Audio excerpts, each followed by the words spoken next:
Weather update 27 तारीख को दक्षिण बंगाल में छिटपुट बारिश की संभावना थी।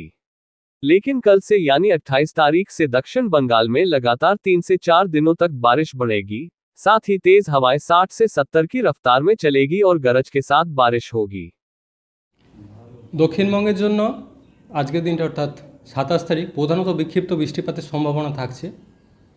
বৃষ্টিপাতের সম্ভাবনা বাড়বে 28 তারিখ থেকে পরবর্তী 3-4 দিন আরও।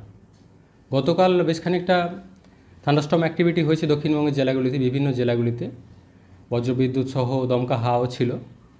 তো আজকের দিনটা 27 তারিখে বিক্ষিপ্ত বৃষ্টিপাত প্রধানত সম্ভাবনা থাকছে, কিছুটা বেশি প্রভাব থাকার সম্ভাবনা দক্ষিণবঙ্গের ইস্টার্ন পার্টটা, পূর্ব দিকটায়।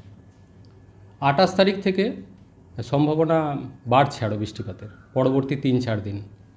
প্রধানত হালকা থেকে মাঝারি ধরনের বৃষ্টিপাত, দমকা হাওয়া, বজ্রবিদ্যুৎ সহ বৃষ্টিপাতের সম্ভাবনা থাকছে। কলকাতা পার্শ্ববর্তী অঞ্চলে 27 তারিখে কিছুটা সম্ভাবনা রয়েছে বৃষ্টিপাতের। মেনলি কলকাতার ক্ষেত্রেও 28 তারিখ থেকে পরবর্তী 3-4 দিন বৃষ্টিপাতের সম্ভাবনা বাড়ছে, দমকা হাওয়া সহ বজ্রবিদ্যুৎ সহ বৃষ্টিপাতের সম্ভাবনা রয়েছে।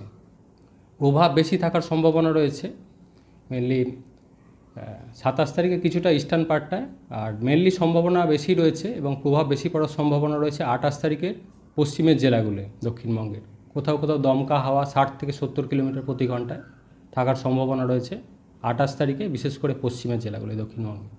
অন্যান্য জেলাগুলোয় 40 থেকে 50 কিলোমিটার প্রতি ঘন্টায় থাকার সম্ভাবনা রয়েছে দমকা হাওয়া সহ বৃষ্টিপাত। উত্তরবঙ্গের ক্ষেত্রে মেনলি কিছুটা প্রভাব বেশি থাকার সম্ভাবনা রয়েছে 27 তারিখে, বজ্রবিদ্যুৎ সহ বৃষ্টিপাতের সম্ভাবনা রয়েছে, দমকা হাওয়া কোথাও কোথাও 40 থেকে 50 কিলোমিটার প্রতি ঘন্টায়। লোকালাইজড 2-1 জায়গায় ভারী বৃষ্টির সম্ভাবনা রয়েছে, মেনলি জলপাইগুড়ি, দার্জিলিং, আলিপুরদুয়ার এই জেলাগুলোয় 2-1 জায়গায়। এছাড়া প্রধানত হালকা থেকে মাঝারি বৃষ্টির সম্ভাবনা। উত্তরবঙ্গের ক্ষেত্রে তারপরেও বৃষ্টিপাত কন্টিনিউ করবে, দমকা হাওয়া সহ বৃষ্টিপাতের সম্ভাবনা থাকবে পরবর্তী 3-4 দিন। প্রভাব বেশি থাকবে তুলনামূলকভাবে দক্ষিণবঙ্গের জেলাগুলিতে। মৎস্যজীবীদের জন্য দমকা হাওয়া থাকার কারণে 27 থেকে 29 তারিখ সমুদ্রে যেতে নিষেধ করা হয়েছে। তাপমাত্রা বর্তমানে যেটা রয়েছে স্বাভাবিকের কাছাকাছি বা পশ্চিমের জেলাগুলো স্বাভাবিকের থেকে বেশ খানিকটা বেশি রয়েছে, কোথাও কোথাও 40 ডিগ্রির ওপরে রয়েছে। পশ্চিম বর্ধমান, পুরুলিয়া 40 ডিগ্রির ওপরে রয়েছে, কোথাও কোথাও বাঁকুড়া, পশ্চিম মেদিনীপুর, বীরভূম 38-39 ডিগ্রির কাছাকাছি আছে।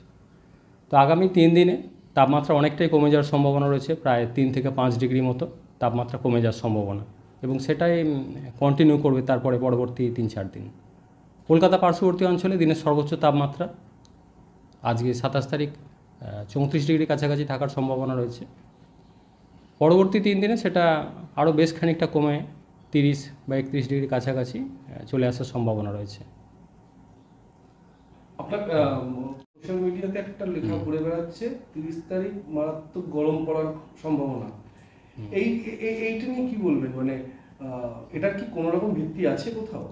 আমাদের আলিপুর আবহাওয়া দপ্তর থেকে এরকম কিছু বলা হয়নি, বরং যেটা বলা হয়েছে যেটা অলরেডি যে তাপমাত্রা রয়েছে সেখান থেকে আরও 3 থেকে 5 ডিগ্রি তাপমাত্রা কমার সম্ভাবনা রয়েছে, কারণ থান্ডারস্টর্ম অ্যাক্টিভিটি, বৃষ্টিপাতের সম্ভাবনার কথাও বলা হয়েছে। বৃষ্টিপাতের সম্ভাবনা বাড়ছে বরং 28 তারিখ থেকে পরবর্তী 3-4 দিন আরও। আর এই যে বৃষ্টিপাত, এটা কি লোকালাইজ মেঘের জন্য নাকি কোনো না, মেনলি জলীয় বাষ্পের প্রবেশ বঙ্গোপসাগর থেকে যথেষ্ট বেশি রয়েছে এবং যে উইন্ড প্যাটার্ন রয়েছে সেটা যথেষ্ট ফেভারেবল রয়েছে। আজকের দিনটা হয়তো বিক্ষিপ্ত বৃষ্টিপাতের সম্ভাবনা, কিন্তু 28 তারিখ থেকে আরও সেই সম্ভাবনাটা বাড়ছে। কিছুটা প্রভাব রয়েছে পশ্চিমী ঝঞ্ঝারও, ইনডাইরেক্ট ইফেক্ট রয়েছে।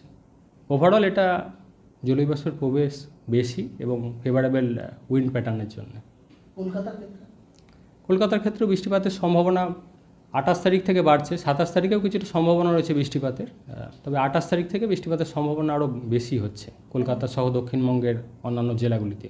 দমকা হাওয়া সহ বৃষ্টিপাতের সম্ভাবনা থাকবে কলকাতা পার্শ্ববর্তী জেলাগুলোতেও।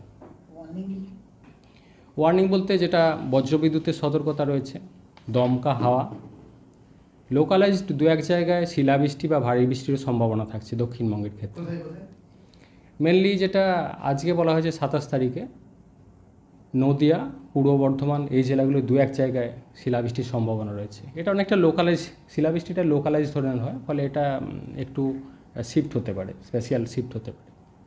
ভারী বৃষ্টির সম্ভাবনা যেটা বলা হয়েছে মেনলি 28 তারিখে, প্রভাব বেশি থাকার সম্ভাবনা রয়েছে 28 তারিখে তুলনামূলকভাবে। দমকা হাওয়া 60 থেকে 70 কিলোমিটার প্রতি ঘন্টায়, বিশেষ করে পশ্চিমের জেলাগুলোয়। দু এক জায়গায় লোকালাইজড ভারী বৃষ্টির সম্ভাবনা কথা বলা হয়েছে 28 তারিখে, মেনলি পূর্ব বর্ধমান, পশ্চিম মেদিনীপুর, এই জেলাগুলো দু এক জায়গায়।